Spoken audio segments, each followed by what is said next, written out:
Please welcome to the show, Amy Weinland Daughters. Amy, Hey, how you, thanks for having me on. Super oh, excited to be here. it's my absolute pleasure. Your book hits upon so many things, even before reading it. Just knowing the synopsis. I mean, I think even the first sentence of the synopsis, the fact that time travel was involved, piqued my interest because I'm a huge fan of time travel, and of course, you're traveling back to the era in which I grew up in, as a fellow Gen Xer like you. Um, And look, I'm going to sing the praises of your book, certainly, but what a journey it was. It was so pleasant to be able to revisit so many things I hadn't even little details that I haven't even considered. Small things like, I don't think this is giving too much away, playing gong show, with my sister when we were growing up, Oh, or so that. you Yeah, go ahead. go ahead. I'm intrigued. So you played Gong Show with your sister as well? Oh yeah, yeah, Oh, absolutely, yeah, wow. Oh, yeah. Yeah. that's amazing. Yeah, there were so many things in there where it was kind of a similar thing like you're suggesting. It's like, well, oh, okay, that wasn't specific to me. It was universal. We grew up in a time where you couldn't confirm on the internet that other people think things too. So- No, because we didn't post on Facebook about how we played, or mom didn't, how we played Gong Show last night. And so, but I've done a lot of, interviews just like everybody else does with a book, and I've never met one person who played Gong Show or Abs- admitted they played Gong Show. So you and I and your sister and my brother and sister need to get together and get the Gong Show going. Get the tambourine out. Yeah. I Oh, don't wow. remember. I don't remember what we used for a gong. That's a good question. We might have just said gong. I don't know that we had anything to bang on, but oh, so I'm a big fan of time travel. But even before touching upon this book, were you did you toy with like other folks? And I'm fascinated with time travel because many times in my life I considered if I can only go back to that moment, and of course your book is exactly that. But did prior to even writing this, was part of the I guess the impetus to write this book doing those sort of exercises? Well, I have always, I set off on the journey of writing this book. It was just an idea in my head for several years. And I am fascinated with time travel as well. Like I've read most every time travel book. I think I've watched most every time travel Hmm. movie. And I go look and see if there's something new. I'm Right. fascinated. And then I love, and I watched a lot of your episodes. I love everything from, I like vintage stuff. So I like history, I like nonfiction, I like all that, but specifically stuff from my own past.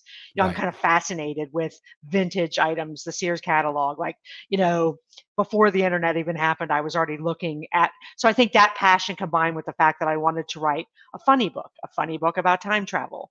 And that was kind of my idea. And then I started just randomly picking. So I wasn't super deliberate about the time.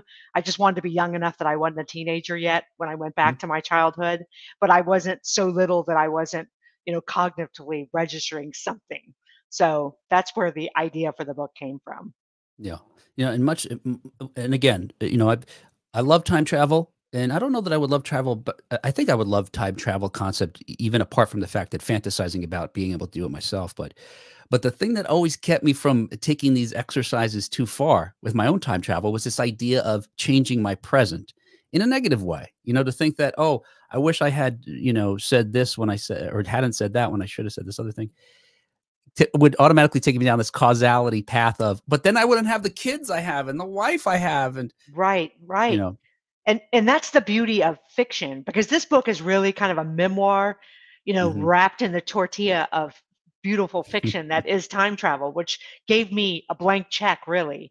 Because a lot of people ask me how much of this is memories and how much of this is made up. Well, a lot Sure. of the dialogue's made up because that has to be, but a lot of the memories are real. So I painted myself this safe space where nothing was going to change in my current time, obviously, because it was a fictional journey. Yeah. But the book ended up being kind of a catharsis without meaning to, because I went back Mm. in my own head thinking I was going to write a funny time travel book. But when I took myself back, I was like, wait a second, guys, if you go back in time to visit your 10-year-old self and your parents who are now the same age as you, oh my gosh, feelings.com that I did not intend to encounter, Right. but it created this. And that's why I think the book has been so relatable, because you immediately put yourself in my shoes, or the big Amy, Right. and say, what would big Will do in the Hmm. same scenario? And that's the beauty of it. It's time travel in our imagination, which is safe because it doesn't impact what we do in the future. Only it enhances it, I believe. Yeah. Yeah, it's interesting that first of all, I'm surprised that you wouldn't have. I guess that you didn't go into the book trying to explore these things because I had imagined, maybe in therapy or just in your own self, or Right. your work, that you thought of this way of addressing these things, and No, not and stumbling it's on it. no, and I did stumble on it because I literally thought this is going to crack people up, and we're going to talk. I'm going to get my outfits out of the Sears catalog, and I'm going to, Yeah. I have boxes of stuff I researched, and then I was like, oh my gosh, this is so. I mean, it's almost profound, the travel back in time. So it was super backwards.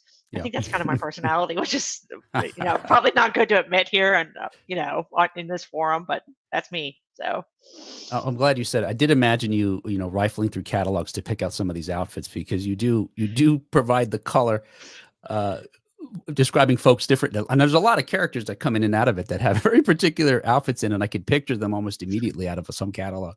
right, right. Yeah, I have it in a box. So You the know. wardrobe department.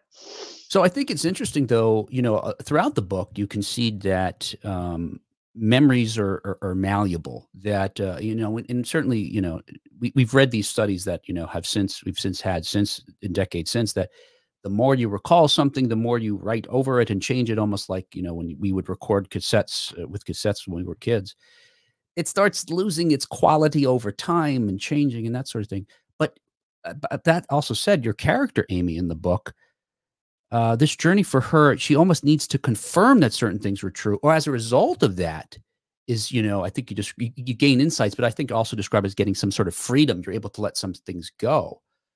But I guess for real, Amy, and I realize this has become complicated to talk to you about Amy, Oh no, we Amy can and Amy. talk about her in the third person. Yeah, yeah. But if memories aren't reliable, or like you conceded that you had to make some of these up, I guess how effective are they? Can they still be in really you, Amy, getting a benefit from them? Does that make sense? Yeah, no, it does make sense. Yeah. And I think both sides of what you said is true. One, they were contrived, so they weren't. It's a good question. They aren't. So they weren't. The truth of the experience isn't real. I guess I can say. Yeah. And so, but I think the setting free that was absolutely real on two levels. One, let's say I just wrote the book in a vacuum and it never got published. Well, I still wrote that stuff down. That's the Yeah. power of writing. Mhm. And so I confronted the reality of my feelings about the memories, the fact that they are flawed, because if I was 47 or 55, I would look at that scene differently than I did as this 10-year-old kid who was completely clueless, you know? Right. And the Mhm. second part that was so freeing. So the one step of freedom is I said it out loud to myself. This Mm. is what happened. I'm getting real with myself. And the book, it was my first book, and I didn't realize what a perilous thing this was to do, to write about something so personal. So it was very freeing that I just got it out there in my own mind. Like, this is real. I unpacked it almost like a diary. But the real freedom was, Will, when the book got published Mhm. and it got sent out for everybody to read, and I was like, that's the dumbest thing you've ever done. But how freeing is to think that my life wasn't exceptional, my childhood wasn't exceptional, it was Mm. very relatable. But how freeing is for me to take it seriously enough to let it out into the world. And Mhm. then I just kind of owned it. And again, it was so backwards because I didn't intend to have that experience. But now I look at little Amy and big Amy in that book, who are real people to me, and I'm like, you Mhm. guys go, let's go, because they're out there free in the world, and my stuff matters to me. It doesn't have to be on Oprah or Good Morning America to matter, but it Right. matters to me. And I think that's one of the really powerful elements of this story, and relatable elements, is all our stuff matters to us. And it became important enough to me, unintentionally, for me to, one, to write about it, and two, to put it out there into the universe, including to have my mother read it, and my father, Mhm. and my brother and sister. And that process is so powerful. And I don't think you have to write a book to do that. I think you can talk to your safest, closest friend or spouse or whoever your person is, or you write it in a diary and you just start taking your own stuff seriously, you Right. know? Now, as you just mentioned, you put it out there in the world, and in fact, folks that are featured in the book, because a lot of real characters, real people are characters in this book, read it. What and at the beginning of the book, this isn't a spoiler because you read this pretty early on. Your family is not a family that talks about things. Right, So what's the process of trying to recreate these memories when you have that, I guess, that your family has that sort of philosophy. Let's talk about what happened. right. Well, and a lot of it I relied on myself. I did talk to my parents as I wrote it. And I mean, they knew what I was doing. Mhm. Um, but I think that that theme of talking about not talking about our feelings, it's so common to this generation who you're in touch with through Mm. your incredible podcast. And I think a lot of us, I don't know about you, had similar experiences, that there was a whole lot less talking about your feelings in the 70s and 80s than there is as parents in the new millennium, for Mhm. sure. Right. We unpack a lot of stuff daily at this house, which we never did at the Weinland house. Um, so I did, I relied a lot on my own memories. And my dad told me, he said, don't ask for permission, just do what you think you need to do. And I did discuss things with my mother about, there's the narrative of her parents and my dad's parents and the kind of conflict that I hadn't seen as a 10-year-old. And so Right. I talked to her a little bit about that. And a lot of it is I spent several weekends in hotel rooms with VCR tapes and family albums, and I just kind of immersed myself back in that time. Wow. And I basically wrote myself back in time and felt like, not like I'd gone on some metaphysical level, like I laid in a bed, like in that Somewhere in Time One more movie. time. That's what I was Yeah, thinking. that's right. And I pulled the penny out and I screwed No, the don't do whole thing that. up. I screwed the whole thing up. Yeah. And there was a lot less hot people in my back in time than there was in his, and the hotel was way nicer, the Grand Hotel. But no, I did that where I just kind of immersed myself and began to remember how I saw myself. So a lot of those memories were just based on myself, because my brother and sister's reaction was, oh my God, because I have a much better memory. And I think that's a writer thing than they do. And they're Mhm. like, oh my God, you made half of that up. I was like, no, that's true to me. And that's another freeing thing. Like, that's true Right. to me, because I don't have to have my brother and sister validate my memories to say that my memories were true. Right. Yeah, and my mother and I discuss this from time to time because I remember I have my perspective, my sister has a perspective, and sometimes my mother tries to reconcile even those two, and we're Right. close in age, and she has a third perspective, and it's interesting to see how now 40 years later, 50 years later of rewriting these things that we're the hero of our own story, so maybe even that plays a role in how we created the narrative that got us to where we are.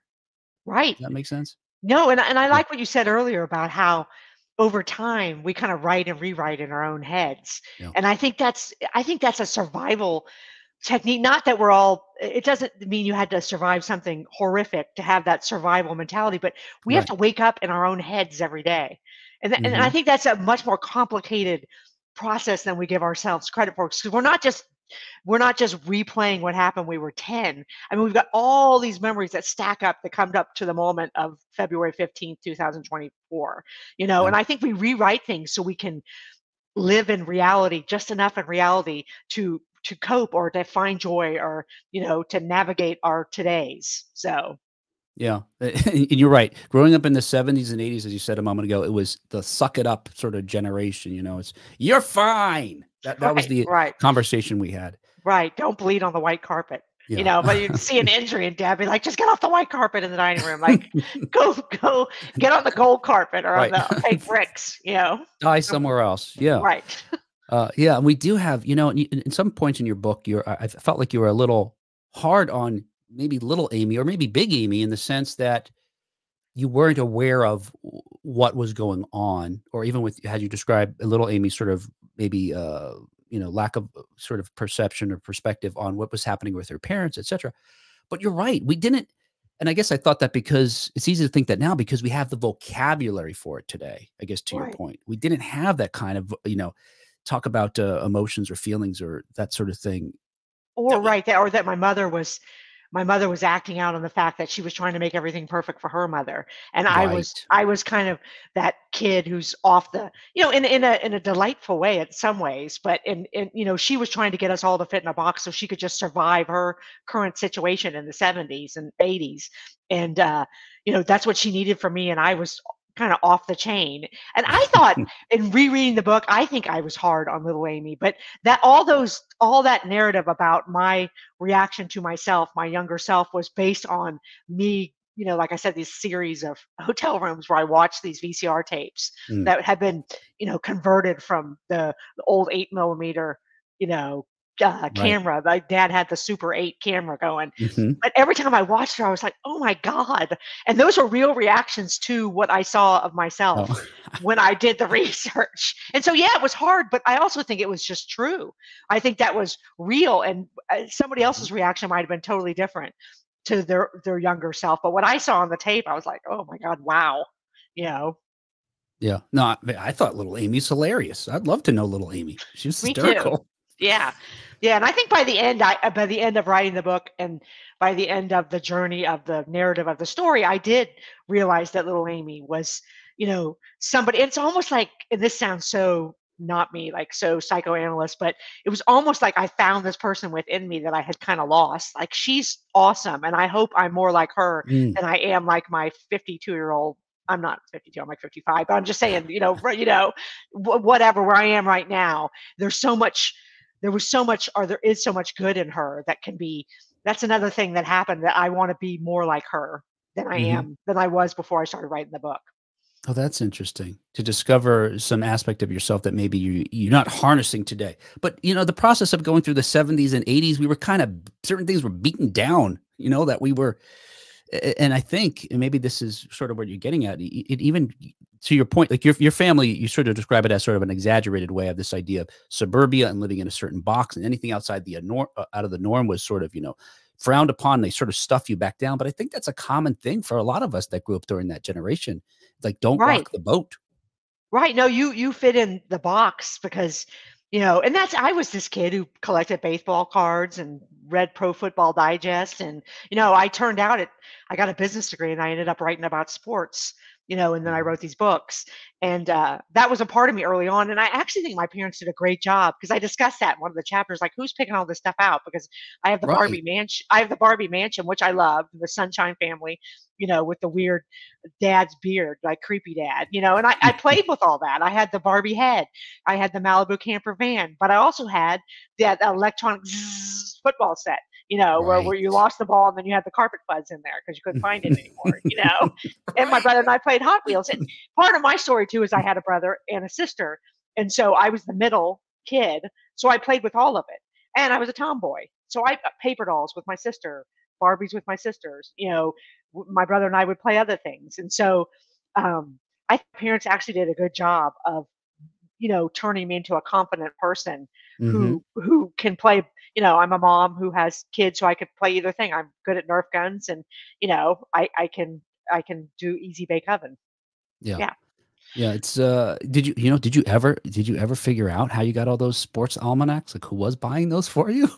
Yeah, that was dad. I Oh, was it my was? dad. Yeah, and my dad, as I grew up, I realized that I wrote the book like it was a surprise to me, but my dad and I were like sports best friends, Okay. and so he kind of fed that, Mm, that whole because I was his kid that liked sports the most. So right. That's interesting. I'm trying not to give away anything about your book, but it's interesting now to think about how there's a scene, and maybe it's too pivotal to bring up, but where folks are, let's say, criticizing little Amy for her right, interests, and dad right. doesn't say a word. It almost like now it makes me think it's because he had this secret kind of that's what I don't want to say anything because that's my connection to her. Right, right, and I hadn't thought about it from that perspective because my dad, like, avoided conflict like no one else I'd ever seen, and so I wrote that because he wouldn't have rocked the boat, especially where there was turbulence in that, undercurrent scene. He would just wanted to get out of it in one piece, and that's his MO. He used Yeah. to have this thing when we would go to, like, a party or a gathering, and he would, like, give me the signal if there was a need to be rescued from something, and we did that with each other and be like, a little, like, not an ear pull, not like a Carol Burnett, but he'd, Yeah. like, make a facial expression, or I would, and then we'd come across and be like, "Hey, dad, I need something," and he'd Mhm. be out because he wouldn't have to have conflict. So, Right. I think the thing that I've learned in, years of therapy and reading a dozen self-help books or such that, I guess to what we are talking about earlier about the memories. I don't know that I need to know specifically what happened so much as that I can say this. This is a phrase I learned, I don't know, in one of these books or therapy, that people try to do their best. So when thinking about my parents, for example, they did the best they could. They weren't setting out to be bad at being a parent or bad at being they did the best they could. And with that, I have found, a sort of peace and forgiveness because again, like everybody, and like you say this in your book, we're all struggling to do our best. Right. And so I Right. can't really judge it so much as say, I understand it from that perspective. And so I'll let it go and move on and be the person I can be. Right. And I think that's one of the most comforting takeaways from the book is that, there's is that, me seeing my parents at my same age, especially my mother as a woman, Right. that she was just doing her best and she wasn't perfect. And what a comforting thing for someone who's just doing their best today, as a mom, as a wife, as all those things, and she had the deck stacked against her more than I did in 1978, because she was working with a lot less tools that women have now. Right. And they were both doing the best they could in their marriage. And there's so many observations in that book, specifically about my mom, who I had the more difficult relationship with.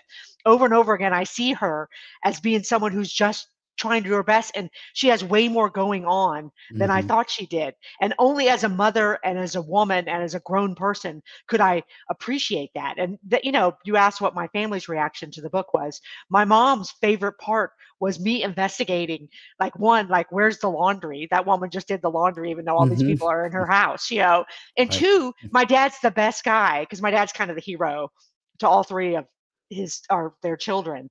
My dad's a great guy, but was he the best guy for her? She loved that because she loved my dad. My dad's passed away now, but Oh, um sorry but to hear but that. for her to be, for her to be, appreciated in that way, I think that she got so much out of that, and I did, because it changed our relationship. I was like, hey guys, she's just doing her best like I can, and please God, tell me my kids aren't going to write a time travel book where they go back to their selves when they're 10 years old. And that goes back to what you just said. We are all doing our best, in the moment that we're in, and we have to give ourselves credit for that, and our parents. That's true. You're right. That second thing may be the harder thing to do, and probably because of the generation, that we in which we grew up, or the era in which we grew up. I think my kids, the way I'm raising my kids, at least, is to have the the vocabulary and the emotional intelligence to be able to forgive themselves as they, even at their younger ages, go along. But it's something I struggle with to this day. Yeah, not just quieting that voice.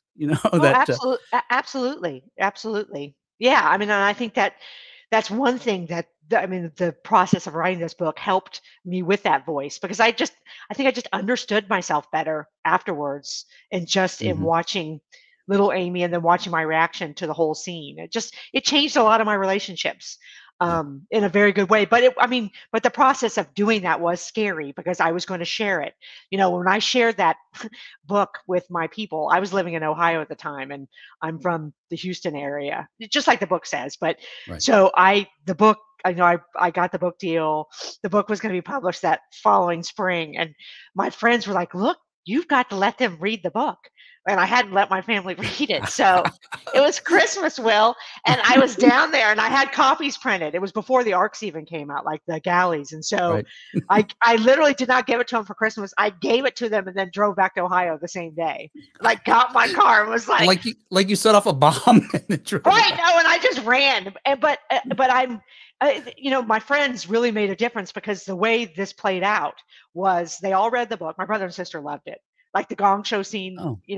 they'll never get over it. They loved it so much, and they love that it's been discussed, and Mhm. the pillow, the whole, the pillow that is Right. in question. That's a true story, but Mm, mm. I won't give that away because that's so great. But so they all read it. Great reaction from my brother and sister. My mom, I was really worried about. She didn't say much, but she said she liked it. We started having those conversations about her and dad and her as a woman. And then my dad was the last one to read it, and he didn't read it till March of that year the book came out. And then literally he reads the book and he texts me and he's like, Amy, I enjoyed your trip back in time. It was a trip back in time for me too. I believe you handled the delicate matter so well. I'm so proud of you, Oh. blah, blah, blah. And then he would always sign every text with like 18 dog emojis, dog emoji, dog. Because we always like, who is this old kook with the dog emoji? And I always did it. But Will, that was the last text I ever received from my father. Oh. And so it's like 2 weeks before the Mm. book went to the printing press, and dad passed away suddenly. But what a gift Right. that my Wow. friends encouraged me to do it. and my dad, who's my best friend, but if I would have missed, because he missed the second book, he missed a lot. But if I would have, especially this book, because of his place in it and because of what he told me to do, kind of gave me a blank emotional check to write. If he had not read the book, I would have been devastated. Yeah. And just goes to show you, when friends encourage you to do something that's hard, and that's, and they follow through on, because my friends were on me. They were like, listen, you got to do it. And what a gift, though, because now I have that forever. I have that text in my phone for the rest of my life. That dad was proud of me and dad thought the book was good. And so I went on the book journey without dad, but with him, because I knew absolutely what he'd say about the book, because he said it. Right. Yeah. You had his blessing. That's wow. That's amazing. Wow. That's a great story. Um, Mm-hmm. your book is, look, as heartwarming as it is, it's equally hilarious. And there's certainly a lot of laugh out loud moments. And I won't spoil any of them, because usually the ones that sort of surprise you. But I'm wondering if, based on what I perceive of you from this book, at least, that your humor didn't develop maybe as a reaction at a young age to sort of the family dynamics back then. Right. I think that's probably true. I think, it was probably a coping mechanism. It was something that, I think I'm naturally humorous, but I think that came out because it was the thing that could set me apart from my brother and sister as the middle Mm, child, as the second girl, and I think it was also a coping mechanism. And one of the things I'm proudest about the book, and I just reread it, and I don't know anyone who's written something that big, I think, and you go through the process of editing it, writing it, and all that, you never want to see it again. There you have like a divorce period from it, yeah, And I sure. recently reread it, and the thing I think I'm the proudest of is how there is such depth of the emotion, like you said, the heartwarming, the nostalgia, but that sometimes the most poignant moments in the book are mixed with some zap of humor. And Hmm. I really like that. And I'm speaking not as, I'm not blowing smoke up my own butt here. I'm Hmm. just saying I like that part of the book. That's something I like, because once you've written a book, there's a lot of pages where you're like, oh my God, page 77, please stop me. I can never read page 77 again. I'm just using that. That's not a specific page, Yes. but you hate parts of it because it takes 3 or 4 years, and it takes a year to get it published, and then a year to go through all the editing. And then by then we've moved on. Like, I'm a different person than the big Amy who wrote this hot mess, Sure.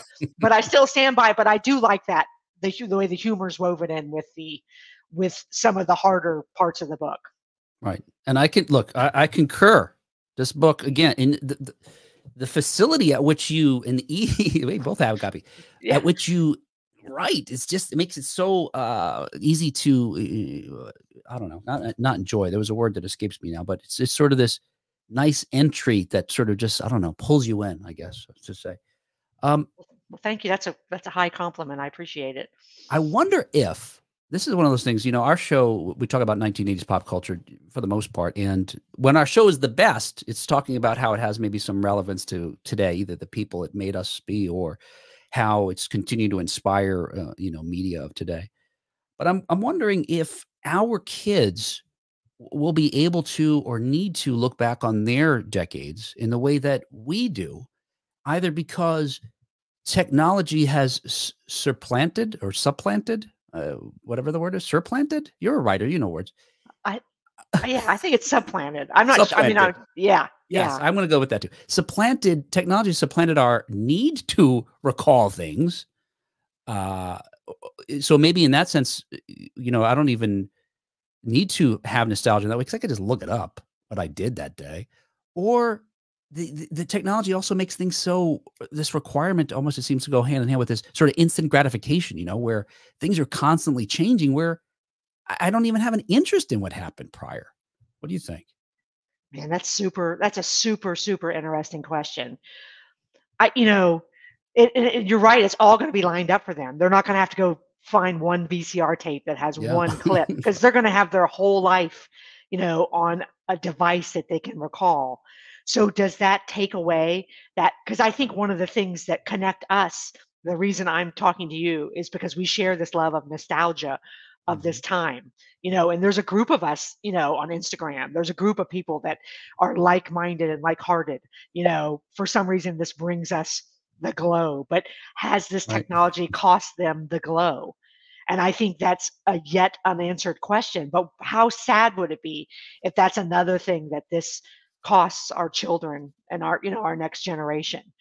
But that's a interesting thing, because, like you said, on one hand, um, it's there for them. So if it is a Yep. nostalgic person, you can go back. But two, it's too easy. Yeah. It does You don't seem have like to fight for it. yeah, part of the I don't know, there is something that's romantic and exciting about the exercise of excavating these memories, right? Going looking for them and finding them. That I don't Right. know. It's like thinking of a photo, because you can probably think of a photo from when you were a kid, or everyone who's listening probably can. Sure. Where is that photo, and the quest to see it and hold it in your hands again is it's like a palpable piece of history. And I think that's another thing the book talks about is, when I wrote myself back in time, I kept wanting to get my phone out and record the moments I was seeing, back in time, because I was like, I've got to hold on to this. I've got to have this. Yeah. And I think that's a reflection on the 2014 me, as opposed to the 1978 me, who would have never thought that in a million years. But we have this belief that to make a memory real, we have to have a recording of it. And Mhm. that makes me think about another plane of, that tinkers with how we remember it. And that's what this book is so much about. Like you said, memories are malleable. But if we have the memory recorded for us, Mhm. can we not use it like we talked about, and kind of reshape it into what do we need it to be today? So is that another cost? Is that it's just there? It reminds me of that commercial that's out right now, which I love, where it's like the marriage people and they do the replay, and they're like, have you seen Oh, that? right. Right. Yes. And now if someone can, like, if my brother can come up to me and say, no, it's on my iPhone, I can tell you exactly what happened during the Gong Show. Kind of ruins it. Yeah. Yeah, there's a Black Mirror episode of it like this where it destroys a relationship because they're able to just say, "Well, look, this is what you said." And show it on the screen. But that's almost what your suggestion could lead to, you Y know, yeah. Yeah, and yes, in the and very least, and not in a less extreme way, in my yeah. opinion. But Yeah, in the very least, it de-romanticizes it, and I guess the extreme is just, yeah, causing conflict in a way that's unanticipated, maybe. right. And so, when was the last generation to get off the hook on that? Like, where this turned, because really it was the first part of the internet doesn't even really count. It doesn't seem like, because it wasn't personal at the beginning, where it Right. was the social media and the personal recording devices, like the flip phone and the beeper. This is not their fault. Like, they're off the hook, right? Except maybe that they're the grandfather, or grandmother of what came Right, after, but the inevitable sort of evolution of the technology. But right. I love how in the book, you remind me, I love how you do that, how like, I want to capture this on my electronics, or you make these notes, Google In this my certain notebook. thing when I get back, Google this. And I've got to tell you, at least two occasions, I was like, I want to Google that too. What? And I did try Googling some of those things, including whether your grandmother, the name that's in here really was a writer, a fashion editor. And she was at Is that the right? Waco Tribune, Tribune? or Yeah. yeah, whatever it was. Yeah, and that's something that no one had told me, but as I researched the book, I uncovered Wow. some of this stuff. And even some of the things that I uncovered were conversations mostly with my mother that she told me after the fact, and I was like, why wouldn't you tell someone that? And Mhm. that's one of my favorite parts, is the whole thing about how, where the the relations happened, that like, where my parents actually conceived me, because they that was in the process of writing the book. They were like, Right. oh, I think we were in Ohio. I was like, wait a second, this changes my whole life. I'm not from Ohio. Right. You had to pack in But your cowboy. you live in Ohio, don't you? I do. I'm not originally from here. I'm originally from Jersey City, New Jersey, but I've been here for over 20 years now. So, Right. I love Ohio. I lived there for 12 years, but it's funny how I didn't mhm. want to identify with the state capital without a dome on it. Like, I felt Yes. like that, Yeah. that nautical flag, I didn't want to be a part of it. So, Yeah. And it's funny that this drives my wife crazy when we'll be on a trip and someone will say, "Where are you guys from?" For years, I'd say New Jersey, while my wife says Ohio.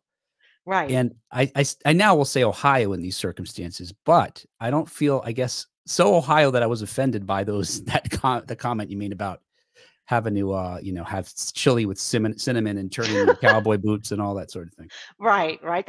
And part of that was me going off on another, humorous rant. That's the other thing that's great about this book. The editor that worked with me, um, there were so many things that I thought were funny that we had to cut, because you can't, the book's already pretty long, but Yeah. but when I sent her the advanced reader copy, I wrote a note, and I wrote in the inside, like the first 3 pages of the book, I wrote all the cut scenes. Like, here's what's not in this book because of your Oh. wise counsel and guidance. And she said no one had ever done that before. And she thought it was great because, most of the things that had been cut were, one, the nostalgia, because I could Yeah. have just gone on and on forever and ever. I had so much research and I loved it so much. But I think we did a great job of hitting between too much and not enough. And then the funny business, because again, that was my whole purpose of writing the book, was to be funny and to be nostalgic. So Yeah, I agree. It's an absolute perfect blend of nostalgia and humor. And again, this emotional journey that I think for me, I've been doing this kind of work, but I think for folks who haven't been maybe had that opportunity to be so introspective or appreciate how a journey through time in their own memories could be helpful, I think it'll inspire folks to take that trip. And with that, I'm going to say, thanks, Amy. I really appreciate you spending time with us today. well, thank you so much for having me on and let me talk about my story. I really appreciate it.